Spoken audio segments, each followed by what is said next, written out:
Hi guys, P is to Q equals to 3 is to 4, Q is to R equals to 4 is to 7. Then find the ratio of P plus Q is to Q plus R is to R plus P. So first మనం ఏం చేస్తామంటే P is to Q is to R ratio ఏమవుతుందో find out చేయాలి. So ఇక్కడ చూస్తే Q value 4 ఉంది, ఇక్కడ కూడా 4 ఉంది. సో మనం డైరెక్ట్గా ratio 3 is to 4 is to 7 రాసేయచ్చు. So P plus Q equals to 3 plus 4 అంటే 7 is to Q plus R అంటే 4 ప్లస్ 7 అంటే 11 is to R plus P అంటే 3 ప్లస్ 7 అంటే 10.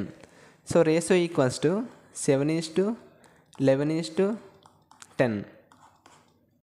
ఈ వీడియో మీకు నచ్చినట్లయితే వెంటనే లైక్ చేసి కామెంట్ చేసి షేర్ చేయండి. ఇటువంటి వీడియోస్ మరిన్ని కావాలి అంటే వెంటనే మన ఛానల్ని సబ్స్క్రైబ్ చేసుకోండి.